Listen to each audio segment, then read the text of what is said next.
ہمارا کلچر ہے ہندو، ہم لوگ ہندو سے مسلمان ہوئے۔ میں نے کچھ اپنے پرانے کتابیں نکلوائیں 1878 انگریزوں نے جو بندوبست کیا تھا زمینوں کا، تو وہ میں پڑھ رہا تھا، اس میں کہیں بیٹی کے نام جائیداد نہیں تھی،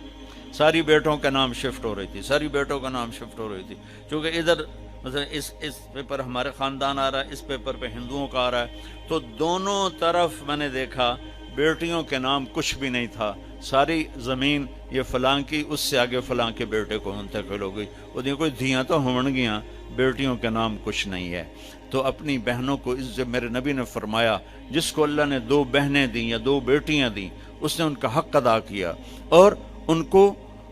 عزت کے ساتھ ڈولی میں بٹھایا، تو اس پر جنت واجب ہو گئی، وہ جنت میں داخل ہو گیا۔ تو اپنی بہنوں کو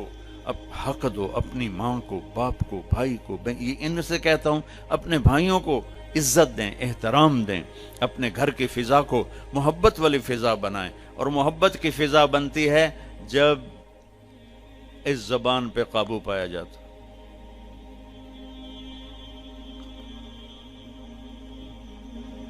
ہماری ایک دھوبن تھی ماسی شریفہ، مر گئی 1980 میں، 1985 میں۔ وہ آئی میری بہن کے پاس کہ بی بی میریاں نوواں بڑیاں لڑدیاں، ماشاءاللہ خود شیرنی آئی، لڑدی آپ آئی، تو میریاں نوواں میرے نال بڑا لڑدیاں، میں نے کوئی تویز دے ساریاں میریاں نوکر بن جاویں، میرے اگو کس کرنا نہیں۔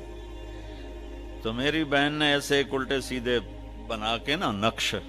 رول کر کے اس کو دیا کہ ماسی شریفہ اے تویز ہے، جداں تیری لڑائی ہون لگنا اے تعویذ تو دن دیٹھ دب کے تے بہ جاونا، چک مار کے بانا، تعویذ ڈھڑ نہیں دیونا، جو رہ گیا تیری خیر نہیں۔ اب اس نے کیا اس کا منہ بند کیا۔ ایک ہفتے بعد وہ آئے، بی بی تو بڑا چنگا تعویذ دیتا ہے۔ تو میری ساری لڑائی مک گئی، کیوں؟ ماسی شریفہ چپ ہو گئی، ماسی شریفہ چپ ہوئی تو ساری لڑائی مک گئی۔ 3 بچیوں سے کہتا ہوں یہ تعویذ مجھ سے لے لو، ہمارا سسرال بہت ظالم ہے، میں دکھ سے کہہ رہا ہوں، ہمارا سسرال چاہے وہ دیندار ہوں، چاہے وہ نمازی پرہیزگار ہوں، چاہے وہ دنیا دار ہوں، آنے والی بچیوں کو وہ عزت نہیں دی جاتی جو کہ میرے نبی نے فرمایا۔ میرے نبی نے فرمایا میرے مدینے کے صحابہ بڑے اچھے لوگ ہیں، جب کسی کی بیٹی کو بیاہ کے لاتے ہیں تو اس بچی کو یہ احساس ہی نہیں ہونے دیتے کہ ماں باپ کے گھر میں ہے یا سسرال کے گھر میں۔ اور ادھر وہ ساس سسر کی ایسی چلتی ہے جنگ، اور وہ بیٹے کو ابھار آگے، بیٹا بھی بیوقوف ہوتا ہے، میری ماں دے اگو تو نہیں بولنا، میری ماں دے اگو، وہ تو سن تو لے شاید تیری ماں ہی تو ڈھیر کھپ کھلار رہے ہوں۔ ہاں تیری بیوی غلط کرے تو بیوی کو سمجھا، تیری ماں غلط کرے تو ماں کو سمجھا، اللہ کے واسطے بچو۔ میں آپ کو گھر کی زندگی سمجھا رہا ہوں، یہ کوئی خطیب نہیں بتاتا ہے، میں آپ کو گھر کی زندگی، ان سب کی شادیاں ہونے والی ہیں آپ سب کی۔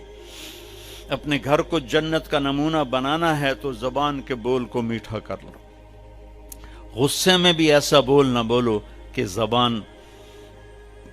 سے نکلا ہوا بول اگلے کو چھلنی کر کے رکھ دے اور اگلے کو